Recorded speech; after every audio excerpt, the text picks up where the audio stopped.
परंतु किसी न्यायाधीश के विशेषाधिकारों और भत्तों में तथा अनुपस्थिति छुट्टी या पेंशन के संबंध में उसके अधिकारों में उसकी नियुक्ति के पश्चात उसके लिए अलाभकारी परिवर्तन नहीं किया जाएगा। 126 कार्यकारी मुख्य न्यायमूर्ति की नियुक्ति जब भारत के मुख्य न्यायमूर्ति का पद रिक्त है या जब मुख्य न्यायमूर्ति अनुपस्थिति के कारण या अन्यथा अपने पद के कर्तव्यों का पालन करने में असमर्थ है, तब न्यायालय के अन्य न्यायाधीशों में से ऐसा एक न्यायाधीश, जिसे राष्ट्रपति इस प्रयोजन के लिए नियुक्त करे, उस पद के कर्तव्यों का पालन करेगा। 127 तदर्थ न्यायाधीशों की नियुक्ति 1 यदि किसी समय उच्चतम न्यायालय के सत्र को आयोजित करने या चालू रखने के लिए उस न्यायालय के न्यायाधीशों की गणपूर्ति प्राप्त न हो तो राष्ट्रीय न्यायिक नियुक्ति आयोग भारत के मुख्य न्यायमूर्ति द्वारा उसे किए गए किसी निर्देश पर राष्ट्रपति की पूर्व सहमति से और संबंधित उच्च न्यायालय के मुख्य न्यायमूर्ति से परामर्श करने के पश्चात किसी उच्च न्यायालय के किसी ऐसे न्यायाधीश से जो उच्चतम न्यायालय का न्यायाधीश नियुक्त होने के लिए संयुक्त रूप से अर्हित है और जिसे भारत का मुख्य न्यायमूर्ति नामोदिष्ट करे, न्यायालय की बैठकों में उतनी अवधि के लिए जितनी आवश्यक हो तदर्थ न्यायाधीश के रूप में उपस्थित रहने के लिए लिखित रूप में अनुरोध कर सकेगा। 2 इस प्रकार नामोदिष्ट न्यायाधीश का कर्तव्य होगा कि वह अपने पद के अन्य कर्तव्यों पर पूर्विकता देकर उस समय और उस अवधि के लिए, जिसके लिए उसकी उपस्थिति अपेक्षित है, उच्चतम न्यायालय की बैठकों में उपस्थित हो और जब वह इस प्रकार उपस्थित होता है तब उसको उच्चतम न्यायालय के न्यायाधीश की सभी अधिकारिता, शक्तियां और विशेषाधिकार होंगे और वह उक्त न्यायाधीश के कर्तव्यों का निर्वहन करेगा। 128 उच्चतम न्यायालय की बैठकों में सेवानिवृत्त न्यायाधीशों की उपस्थिति इस अध्याय में किसी बात के होते हुए भी 2 राष्ट्रीय न्यायिक नियुक्ति आयोग किसी भी समय राष्ट्रपति की पूर्व सहमति से किसी व्यक्ति से जो उच्चतम न्यायालय या फेडरल न्यायालय के न्यायाधीश का पद धारण कर चुका है या जो उच्च न्यायालय के न्यायाधीश का पद धारण कर चुका है और उच्चतम न्यायालय का न्यायाधीश नियुक्त होने के लिए संयुक्त रूप से अर्हित है, उच्चतम न्यायालय के न्यायाधीश के रूप में बैठने और कार्य करने का अनुरोध कर सकेगा और प्रत्येक ऐसा व्यक्ति जिससे इस प्रकार अनुरोध किया जाता है, इस प्रकार बैठने और कार्य करने के दौरान ऐसे भत्तों का हकदार होगा जो राष्ट्रपति आदेश द्वारा अवधारित करे और उसको उस न्यायालय के न्यायाधीश की सभी अधिकारिता, शक्तियां और विशेषाधिकार होंगे, किंतु उसे अन्यथा उस न्यायालय का न्यायाधीश नहीं समझा जाएगा। 1 संविधान 99वां संशोधन अधिनियम 2014 की धारा 4 द्वारा 13 अप्रैल 2015 से भारत का मुख्य न्यायमूर्ति राष्ट्रपति की पूर्व सहमति से के स्थान पर प्रतिस्थापित। ये संशोधन supreme court advocates on record association और अन्य बनाम भारत संघ आई आर 2016 SC 117 वाले मामले में उच्चतम न्यायालय के तारीख 16 अक्टूबर 2015 के आदेश द्वारा अभिखंडित कर दिया गया है। 2 संविधान 99वां संशोधन अधिनियम 2014 की धारा 5 द्वारा 13 अप्रैल 2015 से भारत का मुख्य न्यायमूर्ति के स्थान पर प्रतिस्थापित। ये संशोधन supreme court advocates on record association और अन्य बनाम भारत संघ आई आर 2016 SC 117 वाले मामले में उच्चतम न्यायालय के तारीख 16 अक्टूबर 2015 के आदेश द्वारा अभिखंडित कर दिया गया है। 3 संविधान 15वां संशोधन अधिनियम 1963 की धारा 3 द्वारा 5-10-1963 से अंतःस्थापित। परंतु जब तक यथापूर्वोक्त व्यक्ति उस न्यायालय के न्यायाधीश के रूप में बैठने और कार्य करने की सहमति नहीं दे देता है, तब तक इस अनुच्छेद की कोई बात उससे ऐसा करने की अपेक्षा करने वाली नहीं समझी जाएगी। 129 उच्चतम न्यायालय का अभिलेख न्यायालय होना। उच्चतम न्यायालय अभिलेख न्यायालय होगा और उसको अपने अवमान के लिए दंड देने की शक्ति सहित ऐसे न्यायालय की सभी शक्तियां होंगी। 130 उच्चतम न्यायालय का स्थान। उच्चतम न्यायालय दिल्ली में अथवा ऐसे अन्य स्थान या स्थानों में अधिविष्ट होगा जिन्हें भारत का मुख्य न्यायमूर्ति राष्ट्रपति अनुमोदन से समय समय पर नियत करे। 131 उच्चतम न्यायालय की आरंभिक अधिकारिता इस संविधान के उपबंधों के अधीन रहते हुए का भारत सरकार और एक या अधिक राज्यों के बीच या एक और भारत सरकार और किसी राज्य या राज्यों और दूसरी ओर एक या अधिक अन्य राज्यों के बीच या दो या अधिक राज्यों के बीच किसी विवाद में, यदि और जहां तक उस विवाद में विधि का या तथ्य का ऐसा कोई प्रश्न अंतर्वलित है जिस पर किसी विधिक अधिकार का अस्तित्व या विस्तार निर्भर है, तो और वहां तक अन्य न्यायालयों का अपवर्जन करके उच्चतम न्यायालय को आरंभिक अधिकारिता होगी।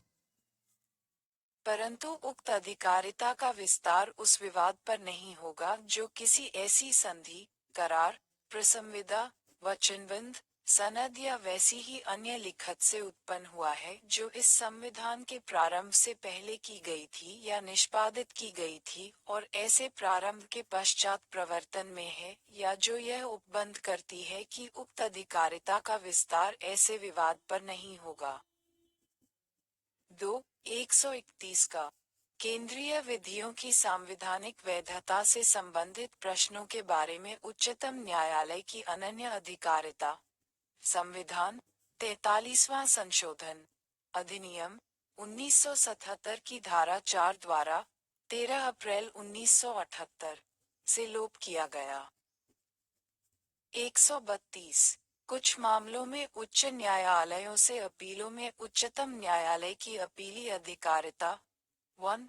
भारत के राज्य क्षेत्र में किसी उच्च न्यायालय की सिविल, दांडिक या अन्य कार्यवाही में दिए गए किसी निर्णय, डिक्री या अंतिम आदेश की अपील उच्चतम न्यायालय में होगी यदि वह उच्च न्यायालय अनुच्छेद 134 का के अधीन प्रमाणित कर देता है कि उस मामले में इस संविधान के निर्वचन के बारे में विधि का कोई सारवान प्रश्न अंतर्विलित है।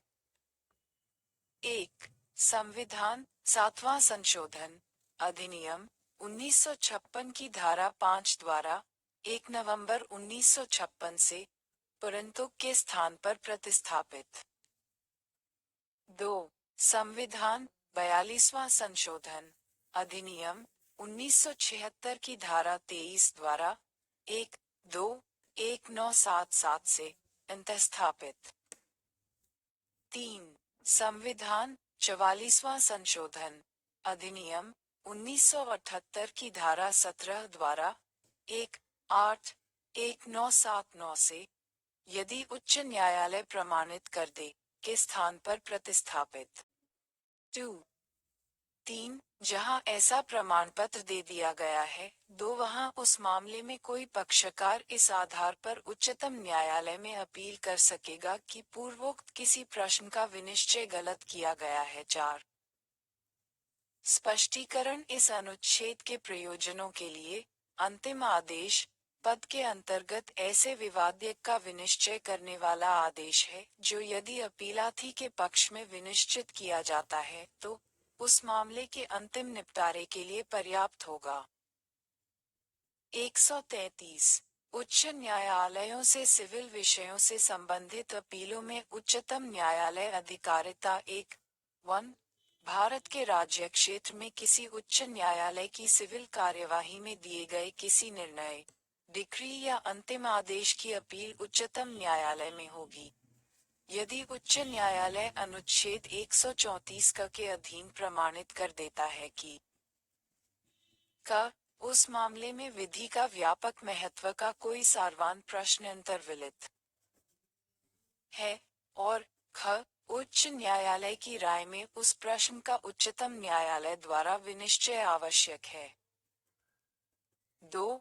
अनुच्छेद 132 में किसी बात के होते हुए भी उच्चतम न्यायालय में खंड 1 के अधीन अपील करने वाला कोई पक्षकार ऐसी अपील के आधारों में यह आधार भी बता सकेगा कि इस संविधान के निर्वचन के बारे में विधि के किसी सारवान प्रश्न का विनिश्चय गलत किया गया है। 3. इस अनुच्छेद में किसी बात के होते हुए भी उच्च न्यायालय के एक न्यायाधीश के निर्णय, डिक्री या अंतिम आदेश की अपील उच्चतम न्यायालय में तब तक नहीं होगी जब तक संसद विधि द्वारा अन्यथा उपबंध न करे। 134. दांडिक विषयों में उच्चतम न्यायालय की अपीली अधिकारिता 1. भारत के राज्य क्षेत्र में किसी उच्च न्यायालय की दांडिक कार्यवाही में दिए गए किसी निर्णय, अंतिम आदेश या दंडादेश की अपील उच्चतम न्यायालय में होगी यदि क उस उच्च न्यायालय ने अपील में किसी अभियुक्त व्यक्ति की दोषमुक्ति के आदेश को उलट दिया है और उसको मृत्यु दंडादेश दिया है, या ख उस उच्च न्यायालय ने अपने प्राधिकार के अधीनस्थ किसी न्यायालय से किसी मामले को विचारण के लिए अपने पास मंगा लिया है और ऐसे विचारण में अभियुक्त व्यक्ति को सिद्ध दोष ठहराया है और उसको मृत्यु दंडादेश दिया है, या ग वह उच्च न्यायालय अनुच्छेद 134 क के अधीन प्रमाणित कर देता है कि मामला उच्चतम न्यायालय में अपील किए जाने योग्य है। 1. संविधान 44वां संशोधन अधिनियम 1978 की धारा 17 द्वारा 1.8.1979 से यदि उच्च न्यायालय प्रमाणित करता है खंड 2 का लोप किया गया। 2. संविधान 44वां संशोधन अधिनियम 1978 की धारा 17 द्वारा 1.8.1979 से कुछ शब्दों का लोप किया गया। 3. संविधान 30वां संशोधन अधिनियम 1972 की धारा 2 द्वारा 27 फरवरी 1973 से खंड 1 के स्थान पर प्रतिस्थापित। 4. संविधान 44वां संशोधन अधिनियम 1978 की धारा 18 द्वारा 1.8.1979 से यदि उच्च न्यायालय प्रमाणित करे के स्थान पर प्रतिस्थापित। 5. संविधान 44वां संशोधन अधिनियम 1978 की धारा 19 द्वारा 1 अगस्त 1979 से प्रमाणित करता है के स्थान पर प्रतिस्थापित। परंतु उपखंड ग के अधीन अपील ऐसे उपबंधों के अधीन रहते हुए होगी जो अनुच्छेद 145 के खंड 1 के अधीन इस निमित्त बनाए जाएं और ऐसी शर्तों के अधीन रहते हुए होगी जो उच्च न्यायालय नियत या अपेक्षित करे।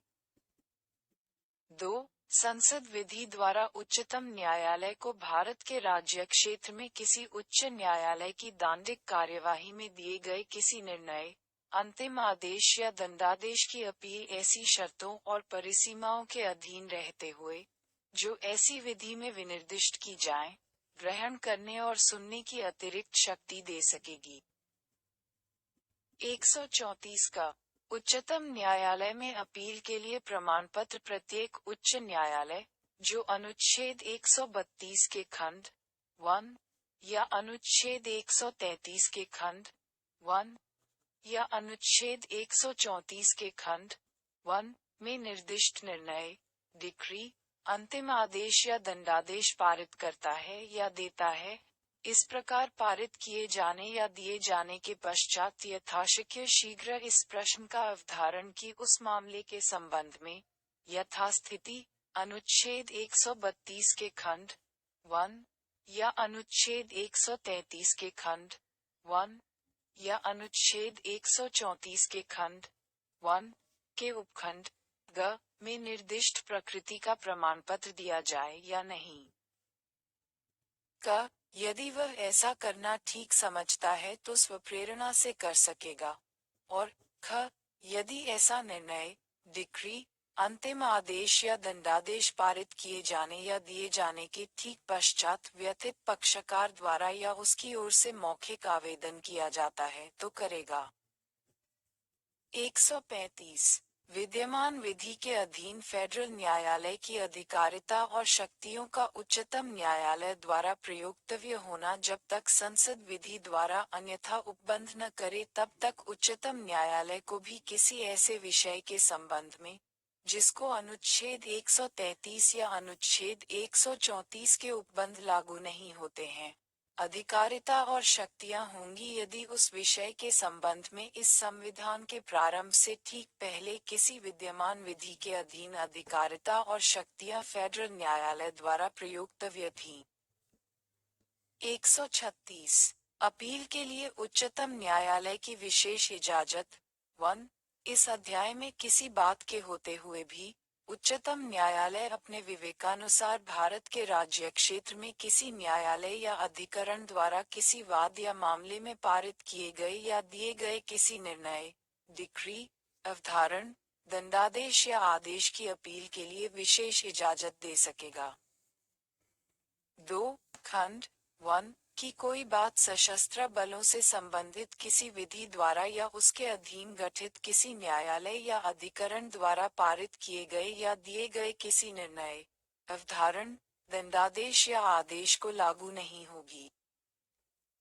137 निर्णयों या आदेशों का उच्चतम न्यायालय द्वारा पुनर्विलोकन संसद द्वारा बनाई गई किसी विधि के या अनुच्छेद 145 के अधीन बनाए गए नियमों के उपबंधों के अधीन रहते हुए उच्चतम न्यायालय को अपने द्वारा सुनाए गए निर्णय या दिए गए आदेश का पुनर्विलोकन करने की शक्ति होगी।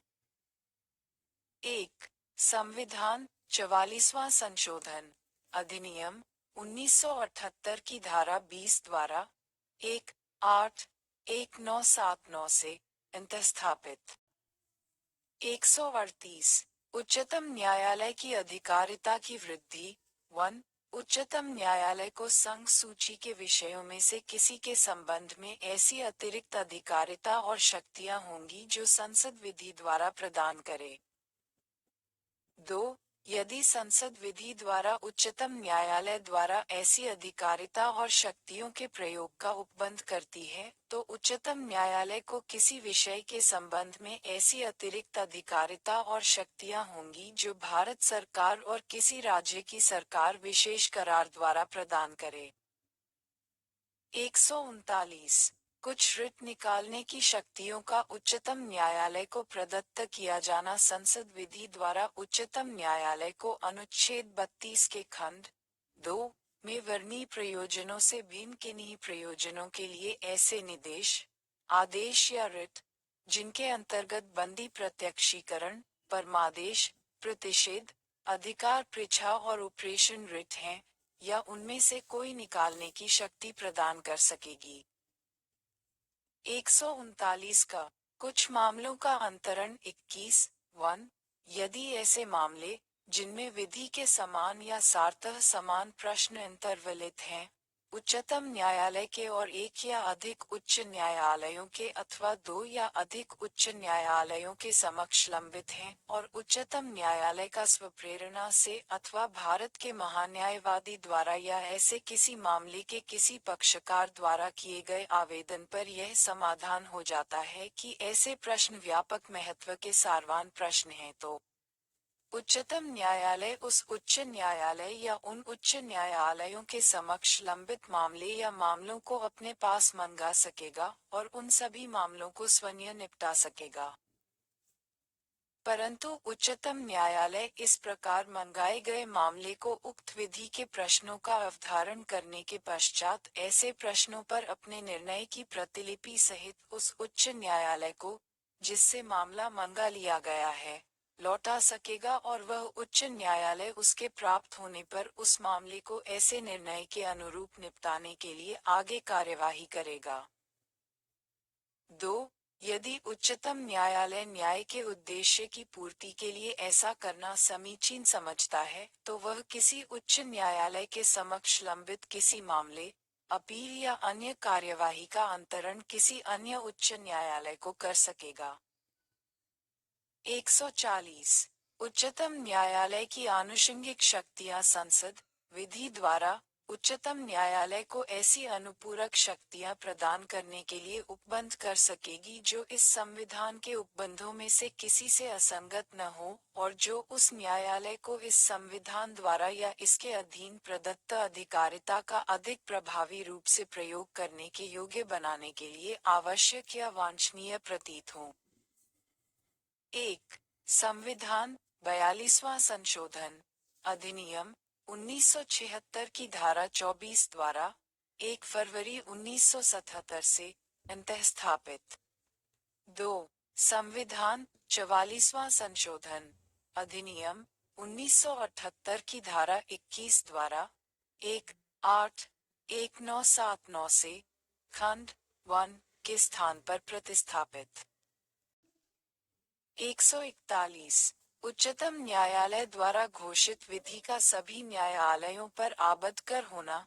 उच्चतम न्यायालय द्वारा घोषित विधि भारत के राज्य क्षेत्र के भीतर सभी न्यायालयों पर आबद्ध कर होगी। 142 उच्चतम न्यायालय की डिक्रियों और आदेशों का प्रवर्तन और प्रकटीकरण आदि के बारे में आदेश 1. उच्चतम न्यायालय अपनी अधिकारिता का प्रयोग करते हुए ऐसी डिक्री पारित कर सकेगा या ऐसा आदेश कर सकेगा जो उसके समक्ष लंबित किसी वाद या विषय में पूर्ण न्याय करने के लिए आवश्यक हो, और इस प्रकार पारित डिक्री या किया गया आदेश भारत के राज्य क्षेत्र में सर्वत्र ऐसी रीति से, जो संसद द्वारा बनाई गई किसी विधि द्वारा या उसके अधीन विहित की जाए। और जब तक इस निमित्त इस प्रकार उपबंध नहीं किया जाता है तब तक ऐसी रीति से जो राष्ट्रपति आदेश द्वारा विहित करे, प्रवर्तनीय होगा।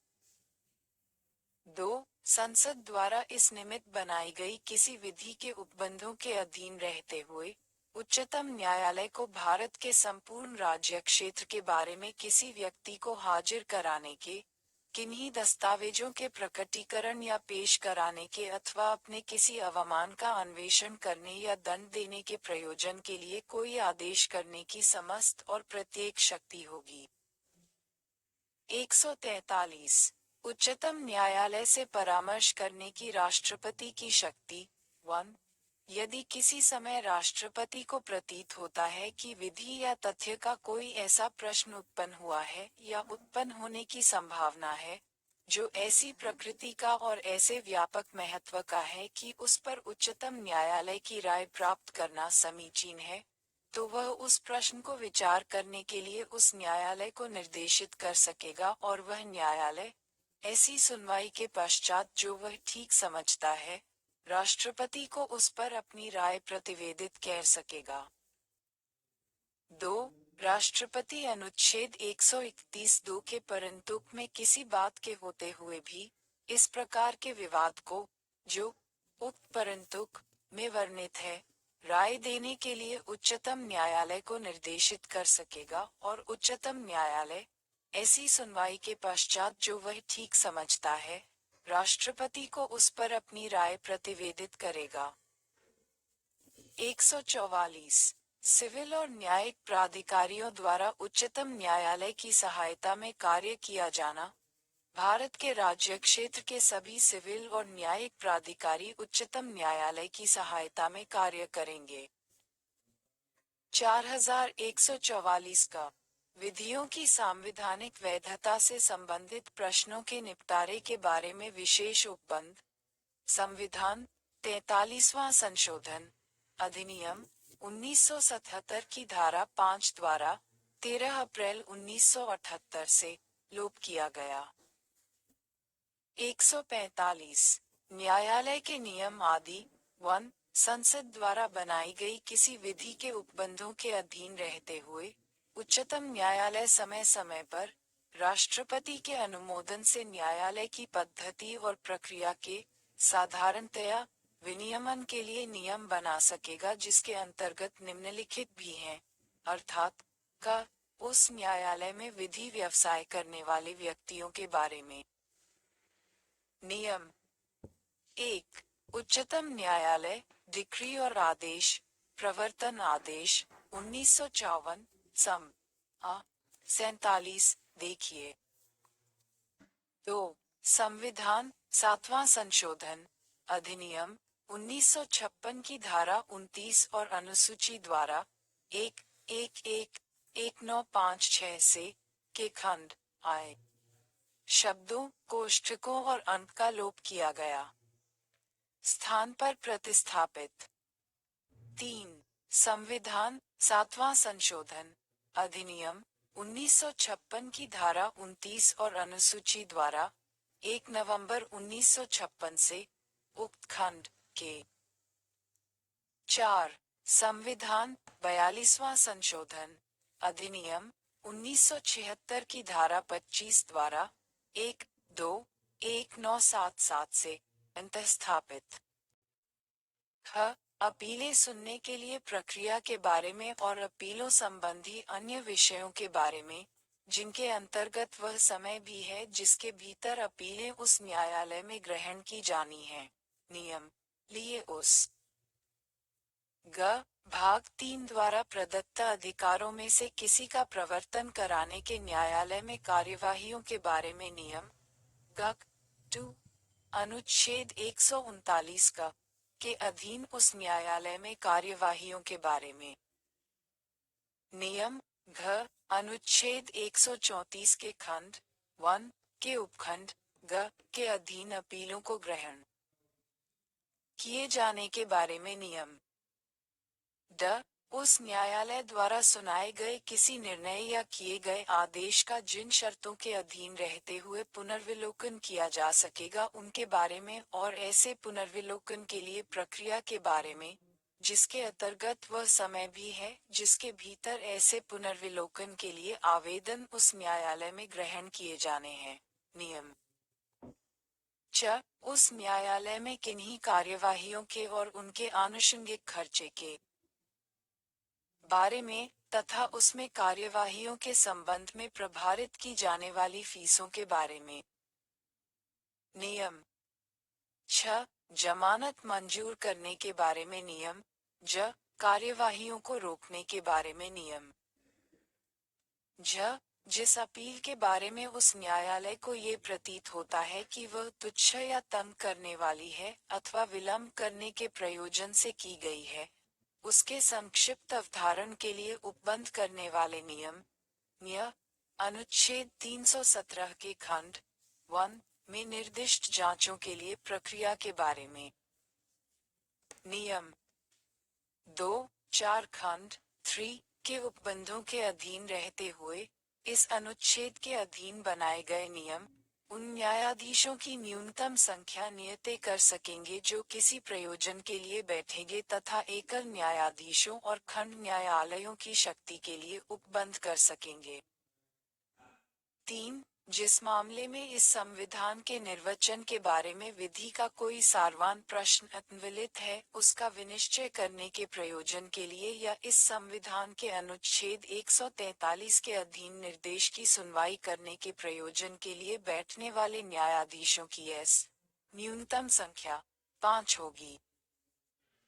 1 संविधान 42वां संशोधन अधिनियम 1976 की धारा 26 द्वारा 1 फरवरी 1977 से अंतःस्थापित। 2 संविधान 43वां संशोधन अधिनियम 1977 की धारा 6 द्वारा 13 अप्रैल 1978 से अनुच्छेद 131 का और अनुच्छेद 139 का के स्थान पर प्रतिस्थापित। 3 संविधान 42वां संशोधन अधिनियम 1976 की धारा 26 द्वारा 1-2-1977 से खंड 3 के उपबंधों के स्थान पर प्रतिस्थापित। 4 संविधान 43वां संशोधन अधिनियम 1977 की धारा 6 द्वारा 13 अप्रैल 1978 से कुछ शब्दों का लोप किया गया। 5. संविधान 42वां संशोधन अधिनियम 1976 की धारा 26 द्वारा 1 फरवरी 1977 से न्यूनतम संख्या के स्थान पर प्रतिस्थापित। परंतु जहां अनुच्छेद 132 से भिन्न इस अध्याय के उपबंधों के अधीन अपील की सुनवाई करने वाला न्यायालय 5 से कम न्यायाधीशों से मिलकर बना है और अपील की सुनवाई के दौरान उस न्यायालय का समाधान हो जाता है कि अपील में संविधान के निर्वचन के बारे में विधि का ऐसा सारवान प्रश्न अंतर्विलित है जिसका अवधारण अपील के निपटारे के लिए आवश्यक है, वहां वह न्यायालय ऐसे प्रश्न को उस न्यायालय को जो ऐसे प्रश्न को अंतर्विलित करने वाले किसी मामले के विनिश्चय के लिए इस खंड की अपेक्षानुसार गठित किया जाता है, उसकी राय के लिए निर्देशित करेगा और ऐसी राय की प्राप्ति पर उस अपील को उस राय के अनुरूप निपटाएगा। 4. उच्चतम न्यायालय प्रत्येक निर्णय खुले न्यायालय में ही सुनाएगा, अन्यथा नहीं, और अनुच्छेद 143 के अधीन प्रत्येक प्रतिवेदन खुले न्यायालय में सुनाई गई राय के अनुसार ही दिया जाएगा, अन्यथा नहीं। 5. उच्चतम न्यायालय द्वारा प्रत्येक निर्णय और ऐसी प्रत्येक राय मामले की सुनवाई में उपस्थित न्यायाधीशों की बहुसंख्या की सहमति से ही दी जाएगी, अन्यथा नहीं। किंतु इस खंड की कोई बात किसी ऐसे न्यायाधीश को जो सहमत नहीं है विसम्मत निर्णय या राय देने से निवारित नहीं करेगी। 146. उच्चतम न्यायालय के अधिकारी और सेवक तथा व्यय 1. उच्चतम न्यायालय के अधिकारियों और सेवकों की नियुक्तियां भारत का मुख्य न्यायमूर्ति करेगा या उस न्यायालय का ऐसा अन्य न्यायाधीश या अधिकारी करेगा जिसे वह निर्दिष्ट करे। परंतु राष्ट्रपति नियम द्वारा यह अपेक्षा कर सकेगा कि ऐसी किन्हीं दशाओं में, जो नियम में विनिर्दिष्ट की जाएं, किसी ऐसे व्यक्ति को, जो पहले से ही न्यायालय से संलग्न नहीं है, न्यायालय से संबंधित किसी पद पर संघ लोक सेवा आयोग से परामर्श करके ही नियुक्त किया जाएगा, अन्यथा नहीं।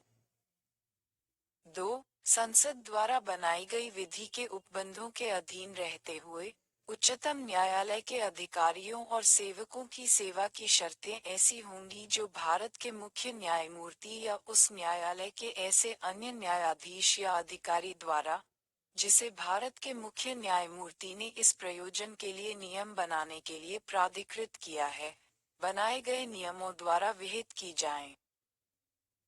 परंतु इस खंड के अधीन बनाए गए नियमों के लिए, जहां तक वे वेतनों, भत्तों, छुट्टी या पेंशनों से संबंधित हैं, राष्ट्रपति के अनुमोदन की अपेक्षा होगी।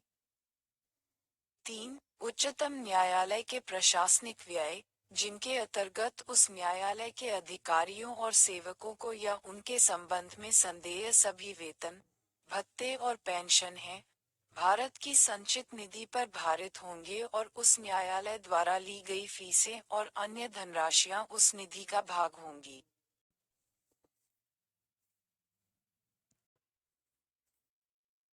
147. निर्वचन इस अध्याय में और भाग 6 के अध्याय 5 में इस संविधान के निर्वचन के बारे में विधि के किसी सारवान प्रश्न के प्रति निर्देशों का यह अर्थ लगाया जाएगा कि उनके अंतर्गत भारत शासन अधिनियम 1935 के, जिसके अंतर्गत उस अधिनियम की संशोधक या अनुपूरक कोई अधिनियमिति है, अथवा किसी सपरिषद आदेश या उसके अधीन बनाए गए किसी आदेश के अथवा भारतीय स्वतंत्रता अधिनियम 1947 के या उसके अधीन बनाए गए किसी आदेश के निर्वचन के बारे में विधि के किसी सारवान प्रश्न के प्रति निर्देश हैं। अध्याय 5 भारत का नियंत्रक, महालेखा परीक्षक। 148. भारत का नियंत्रक, महालेखा परीक्षक 1. भारत का एक नियंत्रक महालेखा परीक्षक होगा जिसको राष्ट्रपति अपने हस्ताक्षर और मुद्रा सहित अधिपति द्वारा नियुक्त करेगा और उसे उसके पद से केवल उसी रीति से और उन्हीं आधारों पर हटाया जाएगा जिस रीति से और जिन आधारों पर उच्चतम न्यायालय के न्यायाधीश को हटाया जाता है। 2. प्रत्येक व्यक्ति जो भारत का नियंत्रक महालेखा परीक्षक नियुक्त किया जाता है अपना पद ग्रहण करने से पहले राष्ट्रपति या उसके द्वारा इस निमित्त नियुक्त व्यक्ति के समक्ष तीसरी अनुसूची में इस प्रयोजन के लिए दिए गए प्रारूप के अनुसार शपथ लेगा या प्रतिज्ञान करेगा और उस पर अपने हस्ताक्षर करेगा। 3. नियंत्रक महालेखा परीक्षक का वेतन और सेवा की अन्य शर्तें ऐसी होंगी जो संसद विधि द्वारा अवधारित करे और जब तक वे इस प्रकार अवधारित नहीं की जाती हैं, तब तक ऐसी होंगी जो दूसरी अनुसूची में विनिर्दिष्ट हैं। परंतु नियंत्रक महालेखा परीक्षक के वेतन में और अनुपस्थिति छुट्टी पेंशन या निवृत्ति की आयु के संबंध में उसके अधिकारों में उसकी नियुक्ति के पश्चात उसके लिए अलाभकारी परिवर्तन नहीं किया जाएगा। 4. नियंत्रक महालेखा परीक्षक अपने पद पर न रह जाने के पश्चात भारत सरकार के या किसी राज्य की सरकार के अधीन किसी और पद का पात्र नहीं होगा। 5. इस संविधान के और संसद द्वारा बनाई गई किसी विधि के उपबंधों के अधीन रहते हुए भारतीय लेखा परीक्षा और लेखा विभाग में सेवा करने वाले व्यक्तियों की सेवा की शर्तें और नियंत्रक महालेखा परीक्षक की प्रशासनिक शक्तियां ऐसी होंगी जो नियंत्रक महालेखा परीक्षक से परामर्श करने के पश्चात राष्ट्रपति द्वारा बनाए गए नियमों द्वारा विहित की जाएं। 6. नियंत्रक महालेखा परीक्षक के कार्यालय के प्रशासनिक व्यय जिनके अंतर्गत उस कार्यालय में सेवा करने वाले व्यक्तियों को या उनके संबंध में संदेय सभी वेतन भत्ते और पेंशन है, भारत की संचित निधि पर भारित होंगे।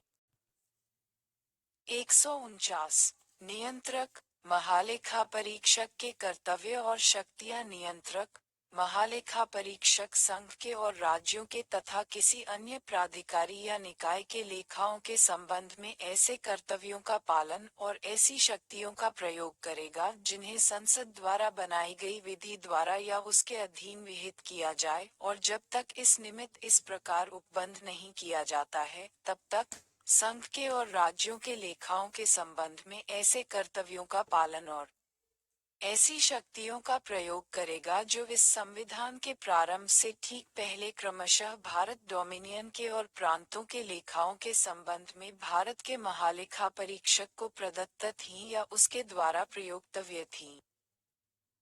150. संघ के और राज्यों के लेखाओं का प्रारूप संघ के और राज्यों के लेखाओं को ऐसे प्रारूप में रखा जाएगा जो राष्ट्रपति भारत के नियंत्रक महालेखा परीक्षक की सलाह पर विहित करे।